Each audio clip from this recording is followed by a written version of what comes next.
Kagulat World, nanahimik ang buong tennis world at tila tumigil ang ikatang mundo para sa mga kritiko matapos ang hindi inaasahang revelasyon mula sa ating pambato na si Alexandra Ala. Sino nga ba ang mag-aakala na ang isang batang Filipina na dati ay hirap na hirap makalusot sa qualifying rounds ay ngayon ay kabilang na sa mga elite ng mundo? Hindi lang ito, basta balita, dahil ito ay isang deklarasyon ng digmaan sa loob ng court.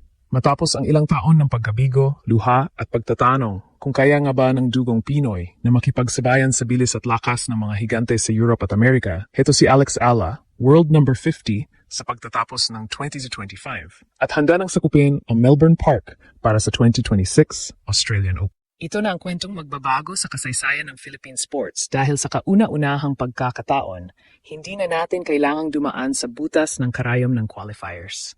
Direkta na tayong nasa main draw. Isipin ninyo ang bigat ng pressure at ang laki ng pangarap na pasa ni Alex habang nakaupo siya sa tabi ng mga world champions sa Macau.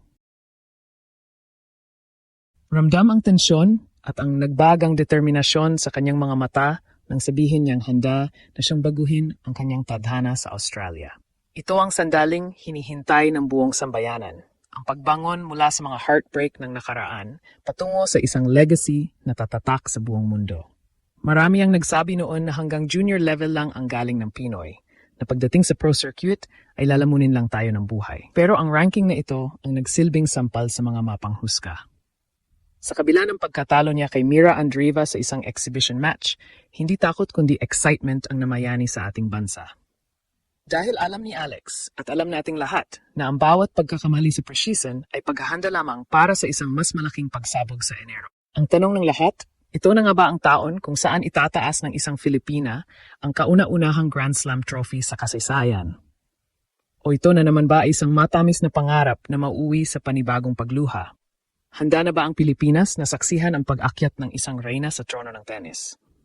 Ito ay hindi lamang tungkol sa laro ng tennis, kundi tungkol sa dangal ng bansa na matagal nang nauuhaw sa pandaigdigang pagkilala sa larangang ito. Sa bawat palo ni Alex, dala niya ang huling hininga ng pag-asa ng bawat Pilipino na nangarap ding maging kampiyon. Ang 2026 ay hindi na lang basta bagong taon. Ito ay ang simula ng pag-atake ng ating pambansang pambato sa pinakampaas na antas ng palakasan. Humanda na kayo dahil ang susunod na kabanata ay magpapatunay kung bakit ang dugong Pinoy ay hindi sumusuko hanggat hindi nakukuha ang ginto. Ito ang kwentong yayanig sa pundasyon ng WTA at magpapatayo sa balahibo ng bawat manonood. Ang tagumpay na tinatamasa ni Alexandra Ala ngayon ay hindi isang samba, kundi bunga ng isang taon na puno ng himala at dugong dumanak sa court. Noong simula ng 2025, marami ang nag-aalinlangan kung makakapasok pa ba siya sa top 100.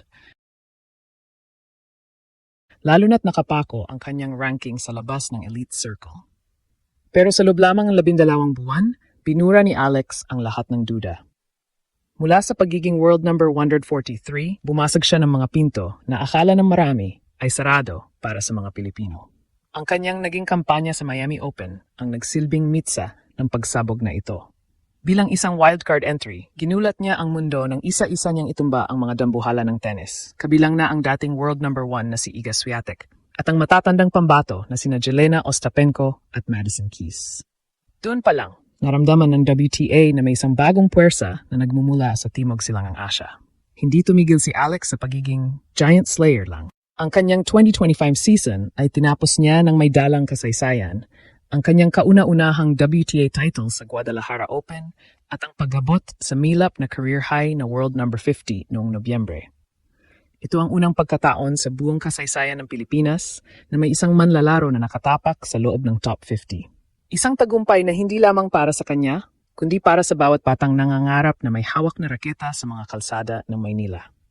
Ang ranking na ito ang naging golden ticket niya para laktawan ang madugo at nakakapagod na qualifying rounds ng mga Grand Slams, ang entablado kung saan palagi siyang kinakapos noon. Ngayon, habang papalapit ang 2026, ang focus ni Alex ay nasa Melbourne Park. Matapos ang 3 taon ng pait at bigo sa Australian Open qualifiers, sa wakas ay makakatapak na siya sa main draw bilang isang direktang kalahok. Noong nakaraang linggo sa Macau Tennis Masters, kahit nakapos siya sa exhibition match laban sa world number 9 na si Mira Andreeva, ang mensahe ni Alex ay malinaw. Every year is a different story. Ang laro niya sa Macau ay hindi sukatan ng galing, kundi isang sulyap sa kanyang tapang. Kahit naramdaman niya ang bilis at lakas ng isang top-tier Russian star, hindi siya nagpatinag. Sa katunayan, ang ngiti sa kanyang mga labi matapos ang laban ay patunay na handa na siyang harapin ang anumang bagyo na darating sa Australia. Ang pre-season training niya ngayon ay hindi na para lang makasabay, kundi para manalo. Sa bawat palo at bawat pawis na pumapatak, ang tanging nasa isip ni Alex ay ang makuha ang unang Grand Slam win ng isang Filipina sa main draw. Ang pangarap na ito ay mas malapit na kaysa dati. Mula sa pagiging flag bearer sa SEA Games sa Thailand hanggang sa pagiging mukha ng Philippine tennis, ang bigat ng buong bansa ay nasa kanyang balikat. Pero gaya ng sinabi niya, I'm so open and so eager to be out on that court. Hindi na siya ang batang Alex na humihingi ng atensyon. Siya na ang Alexandra Allen na kinatatakutan at rinerespeto sa world stage. Ang kabanata ng qualifiers ay tapos na at ang kabanata ng mga kampiyon ay formal ng magbubukas sa darating na Enero. Sa likod ng bawat makasaysayang panalo ay ang mga oras na walang nakakakita. Ang mga madaling araw sa Rafa Nadal Academy sa Spain, kung saan ang bawat palo ni Alex Alla ay may kasamang hininga ng pag-asa. Noong 2025, nakita natin ang pagbabago sa kanyang laro. Hindi na lang siya basta counter-puncher na naghihintay ng mali ng kalaban. Sa ilalim ng gabay ng kanyang coaching team, naging mas agresibo si Alex. Ang kanyang left-handed forehand ay naging mas matalim at ang kanyang footwork ay bumilis, bagay na naging susi para itumba niya ang mga higanteng tulad ni Iga Swiatek. Pero ang pinakamalaking upgrade ay ang kanyang mental toughness. Sa WTA level, ang labanan ay hindi lang sa muscle kundi sa discard. At dito pinatunayan ni Alex na kaya niya makipagsabayan sa pressure ng main stage. Ngayong papasok na ang Enero 2026, ang schedule ni Alex ay parang isang giyera na walang pahinga. Bago ang Australian Open, sasabak muna siya sa WTA 250 tournament sa New Zealand simula January 5th hanggang 11th para sa kanyang warm-up campaign. Ito ang mahalagang sandali para makuha niya ang tamang rhythm sa hard court. Ngunit ang mas nakakaantig sa puso ng mga Pinoy ay ang mangyayari pagkatapos ng Melbourne. Sa kauna-unahang pagkataon, mag-host ang Manila ng WTA 125 event, ang Philippine Women's Open, mula January 26 hanggang 31.